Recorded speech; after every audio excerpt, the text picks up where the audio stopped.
Uphinde wabuya ke umphathi wedolobha, umanager wedolobha laseKuruleni, uImogen Mashazi. Lo wamkhandlu lo uwumkhandlu omkhulu, oyiminye yemikhandlu emikhulu eSouth Africa, kanye nebudget yawo inkulu. Kodwa yake yaba nebhadi yokuthi ibe no-manager ofana no-Imogen Mashazi owayengenamsebenzi, nabantu baseKuruleni kanjalo futhi nabasebenzi balowa mkhandlu. Phinde wagibela-ke ebhokisini namhlanje kwiMadlanga Commission ezothula ubufakazi bakhe ukuthi lama allegations noma lezi zinto abhexwa ngazo uyazazi yini. Izolo-ke ubonakala indlela ayiphatha ngayo ebingeyinhle. Uthe megibela namhlanje ebhokisini wase ewumuntu oxolisayo okhombisa ukuthi uyayisola, angeke asazenza lezi zinto akade ezenza izolo. Kuningi kakwenzile engesakubala okwaziwayo. Obekhombisa nje ukuthi akanandaba, uzithwele futhi uyazazisa. Akushintshanga-ke kodwa akakwenza izolo naku bekwenza namhlanje. Besaqhubeka ngaleyo ndlela emva kokuthi exolisile ukuthi uzoyiphatha kangcono. Kusho umuntu onjalo nje, uzithwele futhi uyazazisa, akaliboni iphutha nelincane endleleni ayekuphethe ngayo lo wamkhandlu.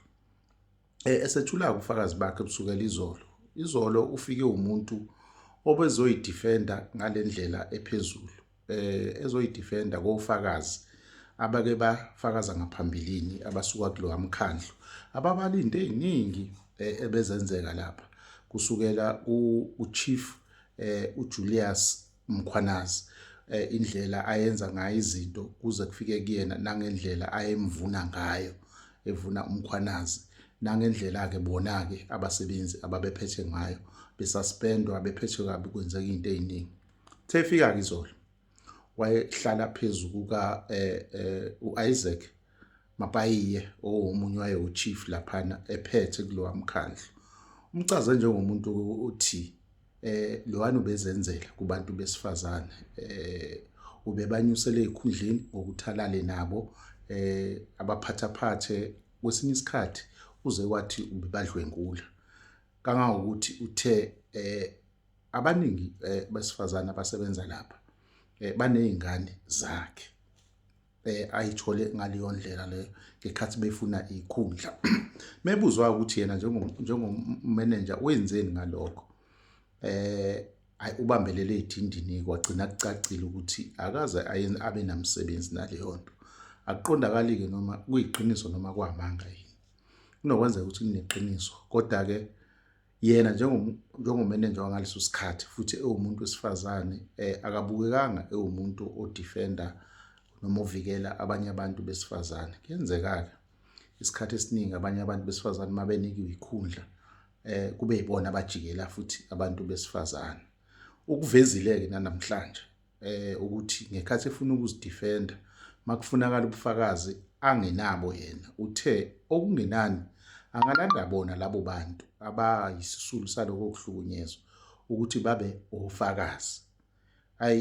Asibonge-ke kuleli komiti likaMadlanga ukuthi ikhomishana le, ukuthi okhomishina labo abashaye phansi phela nabo abantu besifazane bayibonile ingozi ukuthi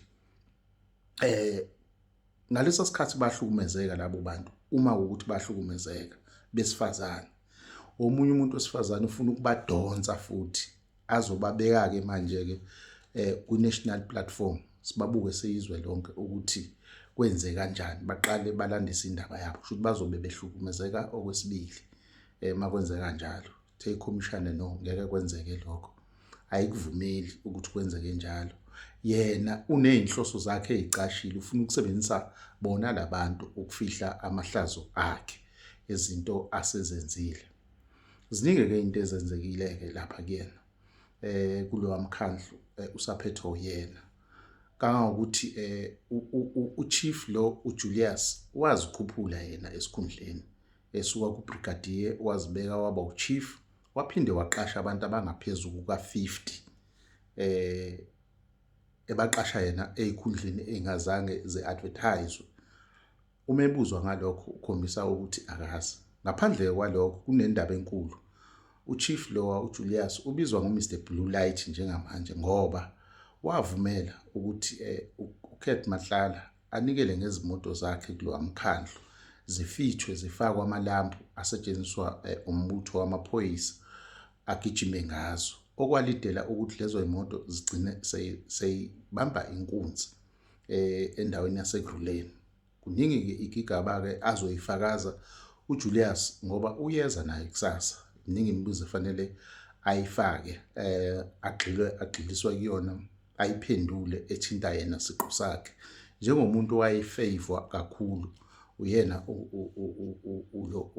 umanager lo uMorgan Mashazi. Morgan-ke angazi ukuthi indlela abeziphethe ngayo kugcine sebemfanisa noNesi. Angazi ukuthi oNesi-ke bebengena kanjani, but bathi unesitayile esicishe sifane nesonesi.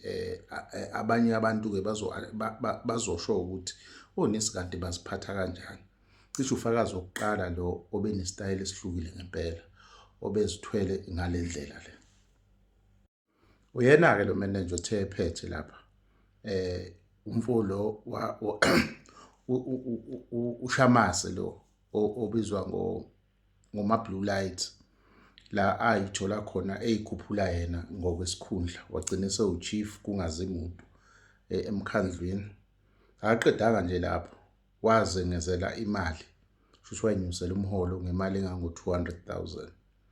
Ila kuba khona-ke iy'nsolo-ke ekuthiwa hayi khona kukhona ukushaya amanzi kulapho bobabili. Asazi-ke abantu abaningi sebeyafisa ukwazi ukuthi ukhona ubaba wala kwaMashazi khona uthini ngalezi zinto, uyayilalela kodwa noma ukhetha ukuyiziba, noma usekhule kakhulu ukuthi usenendaba nalento eyenzekayo.